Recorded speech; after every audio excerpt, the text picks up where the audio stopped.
क्यों? क्योंकि उनके स्वाभिमान का सवाल है। आज उनकी जिंदगी सम्मान के साथ नहीं गुजर रही, तो कल को मौत भी होगी तो सम्मान के साथ नहीं होगी। हम चाहते हैं संविधान में हमारा अधिकार गवर्नमेंट को दिखाना है कि जितना जज्बा हम में है उतना जज्बा क्या आप रखते हैं भारत देशवासियों के लिए? अगर रखते हैं तो फिर हमारा अधिकार दो, हमें जीने लायक पेंशन दो, मरने के लिए हमें सम्मान दो। उसके बाद सरकार क्या करती है, क्या नहीं करती है और क्यों नहीं करती है, ये आप सरकार से पूछिए। हम अपने कर्तव्य में 100% खरे उतरे हैं। अब सरकार की बारी है कि वो अपना कर्तव्य पालन करे। हेलो नमस्कार दर्शकों, आप सभी का बहुत बहुत स्वागत है। देखिए लगातार पेंशनर्स जो काफी समय से अपनी मांगों को लेकर दिल्ली के जंतर मंतर पर तमाम प्रदर्शन कर रहे थे, आप लोग जानते हैं। और आज इससे 18 राज्यों से तमाम लोग यहाँ पर मौजूद है। आखिर उनकी मांग अभी भी वही जायज है, इससे को लेकर वैसे बात करने के लिए कमांडर अशोक रावत जी का सब क्या कहेंगे? काफी लंबे समय से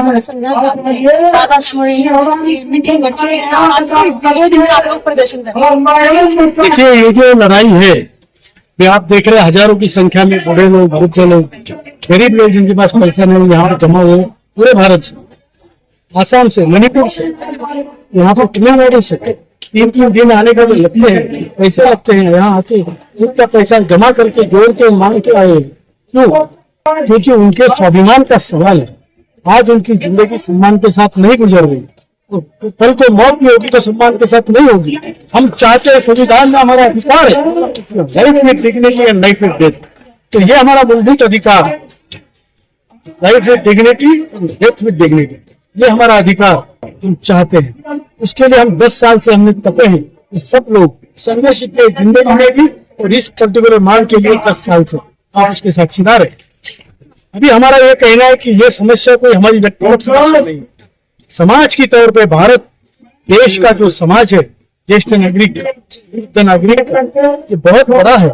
इंडस्ट्रियल वर्कर्स का जिसकी संख्या आज 29 करोड़ 88 लाख, इतनी बड़ी तबके के लिए ये बहुत बड़ा उत्थान का कार्य होगा।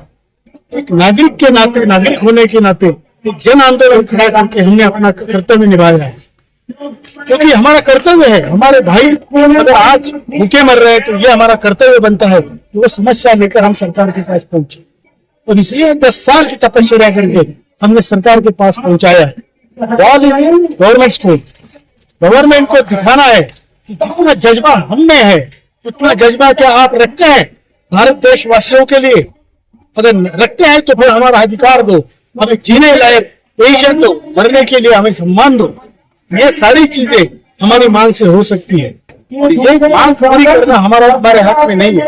हम मांगने वाले हैं। देश की समस्या हमने उठाकर एक जगह लाकर देश के लोगों को लाकर सरकार के सामने रखी है। तो ये सरकार की परीक्षा है कि क्या ये परीक्षा में सरकार खरी उतरती है? उतरना चाहिए। हम आदरणीय प्रधानमंत्री जी को हाथ जोड़ के गुहार लगाते हैं कि सर, सुनो, आप देश के प्रधान सेवक है, मैं भी करूँ, आप देश के प्रधान सेवक हैं, और हम लोगों ने 35 साल देश की सेवा की, हम भी देश के सेवक हैं। तो हमारा मुद्दा अगर आपके पास है तो सुलझना ही चाहिए। ये आपका कर्तव्य है। सर, एक सवाल आपसे कि जहाँ तमाम ऐसे मुद्दे उठ रहे हैं, ऐसे मुद्दा उठ रहा है, तमाम ऐसे ग्रंथों और महाराजों की बात की जा रही है, और ईपीएस का मुद्दा भी जो है सत्र में उठ चुका है, पर उसमें काम नहीं किया जा रहा, क्योंकि आप लोग काफी लंबे समय से संघर्ष भी कर रहे हैं, मीटिंग्स भी चल रही है, लगातार मुलाकात भी कर रहे हैं। देखिए, संसद में हमारा मुद्दा तकरीबन 100 से ज्यादा सांसदों ने उठाया, सभी पार्टीज के, अक्रॉस द पार्टी लाइन। 250-300 सांसदों के हमारे पास समर्थन पत्र है कि आपका आंदोलन ठीक है, हमारा उसको समर्थन है। वो भी किसी एक पार्टी के नहीं, ये पॉलिटिकल आंदोलन है ही नहीं, ये जन आंदोलन है। अब उसमें उसके बाद सरकार क्या करती है, क्या नहीं करती है और क्यों नहीं करती है, ये आप सरकार से पूछिए। हम अपने कर्तव्य में 100% खरे उतरे हैं। अब सरकार की बारी है कि वो अपना कर्तव्य पालन करे। चलिए, आखिरी सवाल आपसे कि 2 दिन का आपने शांतिपूर्ण प्रदर्शन किया है, इसमें क्या तमाम को सांसद आने का वक्त लग रहे हैं? आएंगे, पक्का आएंगे। बहुत सांसदों ने कहा है हम आपको सपोर्ट करते हैं, हम आएंगे। उसमें सत्ताधारी भी है, बिना मतलब विरोधी पक्ष। बात क्या लग रहा है कि जितने भी तमाम पेंशनर्स जो तमाम राज्यों से आए हैं और इतने दूर से आए, जैसे अभी आपने कहा, तो लग रहा है कि अभी भी विश्वास है, बिल्कुल है। 19 जून को हमें श्रम मंत्री ने बुलाया था, आदरणीय मनसुख जी मांडविया ने, और उन्होंने ये कहा था कि मेरी तरफ से पूरा डाटा तैयार है। अब इसके बाद फाइनेंस मिनिस्टर क्या दे सकती है और दोनों का जो जोड़ होगा वो प्रधानमंत्री का जो भी निर्णय होगा वो वही आपकी पेंशन होगी। तो हमने इसको आशा लगा के बैठे हैं। आशा तो हम 10 साल से लगा रहे हैं, क्योंकि बिना आशा के कोई लड़ता नहीं है। जो युद्ध पे जाता है उसको जीतने की आशा है, तभी वो तलवार उठाता है। जो मन में हारा वो हार गया। हमें अभी भी उम्मीद है और सरकार बिल्कुल हमारा काम करेगी। मोदी जी ने हमें स्वयं 2 बार कहा है कि ये काम होना चाहिए, होगा और होना ही चाहिए। इससे सरकार की साथ बढ़ेगी, लोकतंत्र का विजय हो। धन्यवाद। तो देखिए इस तरीके से EPS 95 के जितने भी तमाम पेंशनर्स है वो क्या कमांडर अशोक रावत की बात से सहमत है या नहीं? कमेंट बॉक्स में आप लोग की राय बेहद जरूरी है और भी ऐसी खबरों के लिए हमारे साथ जुड़े रहे। धन्यवाद।